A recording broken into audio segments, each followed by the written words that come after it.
Isa na namang loan app ang sisilipin natin, guys, today. At yung loan app na to ay ginagamit na naman yung pangalan na Tala. Pero hindi po to, guys, si Tala. Iba po yun. Ito, ginamit lang niya yung Tala sa pangalan niya. Yung pangalan ng loan app na to ay si Cash Mabilis.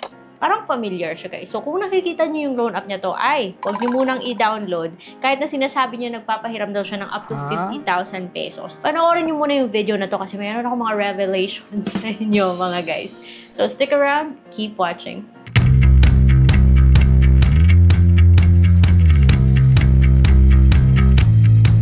Hello everyone! Welcome back to my channel. It's Ate Red here, and sa mga videos natin, sinisilip po natin yung iba't ibang mga loan apps. So, hindi po tayo nagpo-promote ng mga loan app dito, pero tayo po ay nagsiset ng tamang expectations. Yun yung aim ko dito, guys. So, kung hindi pa kayo subscribe sa channel ko, subscribe na kayo. Hindi ko naman kayo mapipigilan kung talagang utang kayo kasi utang is life, guys. Pakiusap ko lang sa inyo is maging maingat sa kung saan-saan pinapass yung ating mga personal information. Bago kayo mag-download at magbigay ng personal information nyo, guys, sa loan app na to na may Tala sa kanyang pangalan dun sa kanyang listing, panoorin nyo na lang yung video na to, guys. Kasi may na-notice ako.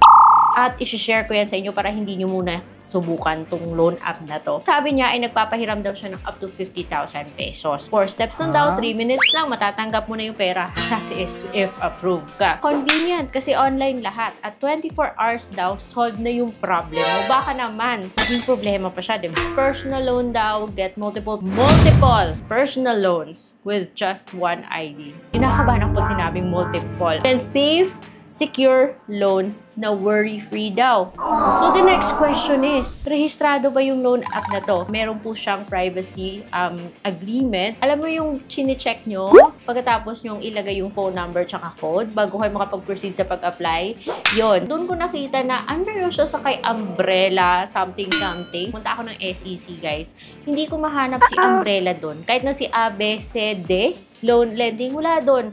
So, wala po siya sa list of recorded online lending platforms, and that is why tapusin niyo yung video na to, guys. So, dinownload ko siya at nag-agree ako dun sa privacy policy niya kung saan pinapaalam niyo pala sa inyo, guys, ha, yung mga hihingi niyang information sa process ng application, email, mga personal information nyo, ang location, personal and work information, camera, which is normal na siguro yan sa mga loan apps ngayon, ano? Sisilipin niya rin yung mga nasa cellphone natin. So, dapat alam niyo to, guys, bago kayo magbigay ng phone number nyo. So, tapusin niyo na lang yung video na to. Pagkatapos ng phone number, syempre, magpapadala po siya ng code. And ito na, guys. Eto na. Alam nyo ba na yung code ay galing sa kay PH Newbuy na siya rin yung nagpadala ng code nung nag-try ako doon kay Cash Mabilis. Alam nyo yung loan app na to? Tama ba yung pangalan? Nalilito ako. Hilig nilang gumamit ng Mabilis, Tala. Pero guys, iba to. Yung code na yan, yung first code, sa kay ano yan, sa doon po yan sa loan app na to, siya rin yung nagpadala ng code para sa loan app na to. Guys, ako na muna yung nag-try para sa inyo. So, kanina, sabi niya, yung pwede niya daw ipahiram ay nasa 90,000 pesos. Ako, nakakagulat yan. Pero pagkatapos kong ibigay yung aking phone number, tapos maglagay ng security code at mag-agree dun sa kanyang privacy policy, ayun, lumabas na 15,000 pesos na lang yung maximum loanable amount niya. May 210 days pa siya. At 0.05 per day daw yung interest. Wait, pag-click nyo ng apply, at least dun sa next page, makikita nyo na 7 days lang siya. O at least may heads up na siya, no? At ito po yung overview ng application process. So, magko-collect po siya ng ID to start with at yung mga IDs na tinatanggap niya, diba? Sabi ko siya, familiar na eh. Tingnan nyo, recommended ID type, UMID, driving license, passport, TIN, voter's ID, SSS, health card, and national ID. Sinabi niya rin, recommended ID type si postal ID at PRC tsaka pag-ibig. Eh, ba't sineperate niya? Paparehas naman palang recommended to. Kaya nakakaloka.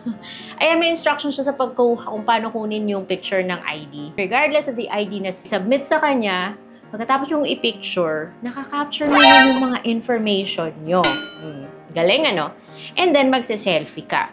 Pagkatapos mong mag-selfie at mag-picture ng ID, ayun, hihingi na siya ng other information such as gender, education, marital state, number of children, loan purpose, email, address, and at least naman hindi po siya humingi ng Facebook. And doon naman sa work information, kahit na sabihin mong unemployed ka, hihingan pa rin kanya ng salary day, job type, company name, profession, number of years kang ganon.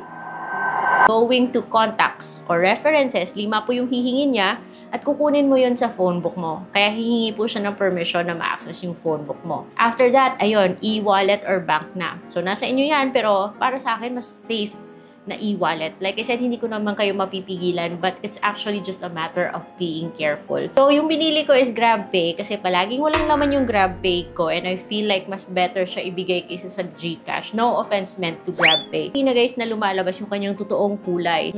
2,000 na lang. So, from 15,000, naging 2,000 at 7 days. 0.05% daw. Parang baba ng interesting na, no? Pero buti na lang at hindi siya auto-send. Pag-click mo ng apply, dun mo makikita yung breakdown. So, sa 2,000 na 7 days lang babayaran, hindi mo siya buo matatanggap. 1,2 lang.